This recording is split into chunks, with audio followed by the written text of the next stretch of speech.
Hey guys, today I'm going to be talking about how to make a stop motion short film.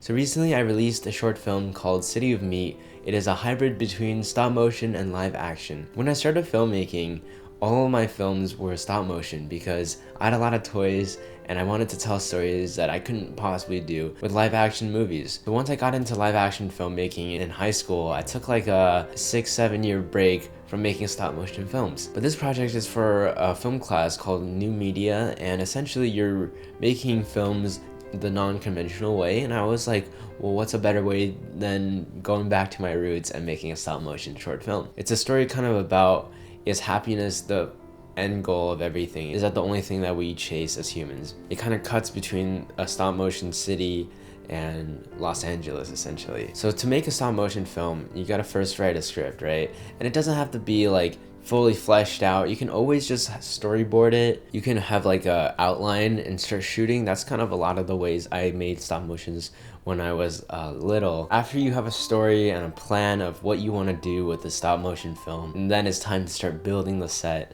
So what I did was I had this table in the living room that I used, and the table was kind of small, so I put a panel on top of it to make it a little bit bigger, and this is the set. So for the characters, depending on the stop motion film, you can use Legos, you can use clay. That's what I used. And make sure you get the clay that doesn't dry out. In this film, it's supposed to be like a world of like these round blobs versus like these like paper-like objects. It's like kind of like joke on like rock and paper. And then I was at Michael's just shopping around for more props for the city, and I saw this Lego set, and I honestly didn't really know how I'm gonna incorporate it into the film yet. I just saw a Lego set and I really wanted to get it. Huge Lego fan, and I bought it. It was this dumpster truck. We ended up using it as one of the main plot characters. For the backdrop, we wanted the whole thing to take place in a city. Obviously, if you want different sets, you'll have to build more backdrops.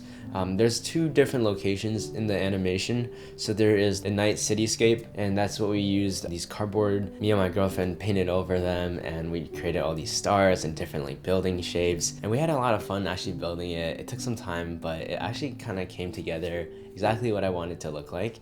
I can show you guys what it looks like right now, actually. It's just, you can kind of see them stored above my dresser up there. And then we had another scene. It was in the living room, so we just used my living room wall because it's like essentially the living room of the blob, but it's like the same backdrop as my living room, right?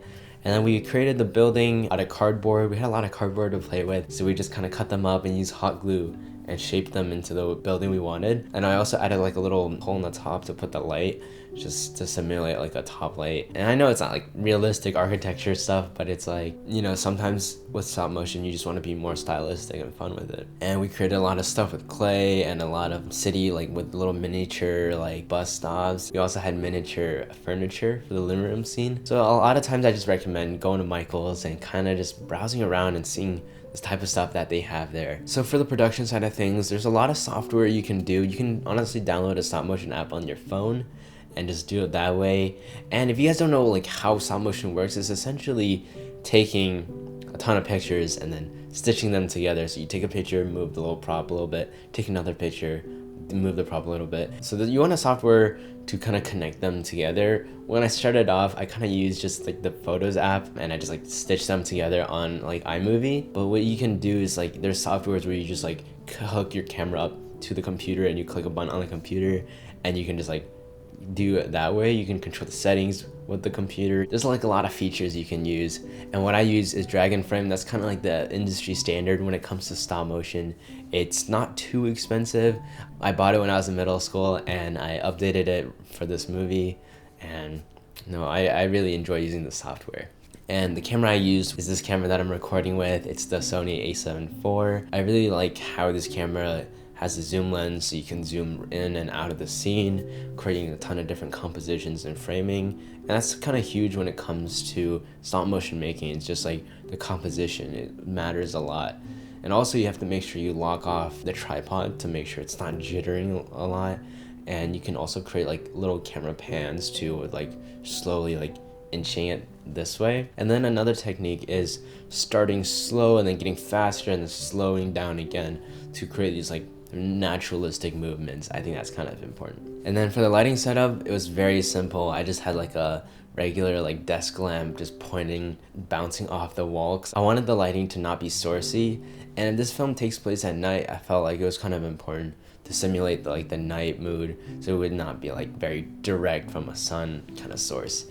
And for settings, I kind of stuck to like a somewhat of a deeper aperture, because I kind of wanted to see more than just the subject. I want to see like more depth. The turnaround time for this film was like actually kind of crazy. I had 3 days to make this. After I got back from spring break, I immediately got into production, like literally on the car ride back. I was storyboarding. Hey guys, so it is like 10 at night, finally getting everything set up and ready to pull kind of like an all-nighter to work on this project. It's due in like 2 days. Right now we are testing the lighting setup and just getting everything ready. Here are the actors that we were getting set up. They're all stuck together.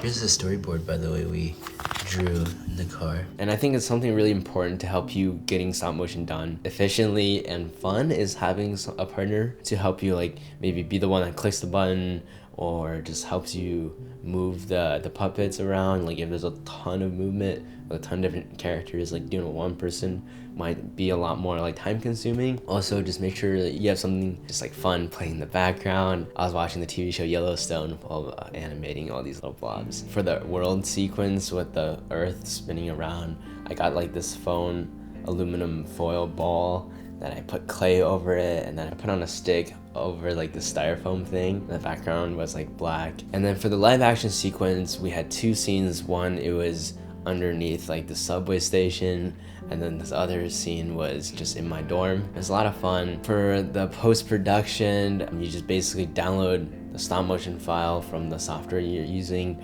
and plugging it into the editing software. So I used DaVinci Resolve. It was really straightforward, honestly. Like I was very intentional with the way I'm like shooting everything when it comes to stop motion. Did a lot of intercutting between scenes with the live action and the stop motion stuff. We had a lot of like sound design work, because you know everything with stop motion you have to create that sound yourself. So I browsed through Epidemic Sound, which you can use my referral link down below, and I had all these different sound effects. Little by little build like a whole cityscape. I can make a video on sound design soon, but essentially it's like you put like a whole layer of background, layers of Foley, whatever sounds you want to use. Yeah, and then I got my friend to compose a score for it. We wanted to use like 2001: A Space Odyssey because I thought it was like very existential in a way, and I just like it felt really fun to use, and the parts with the movement and the timpani hits, I thought it was really funny. And then we did a screening in class. My professor really liked it. He thought it was really funny, and I'm really happy with how this film turned out, and excited to make more stop motion in the future, hopefully. If you guys haven't seen the film yet, then check it out right here.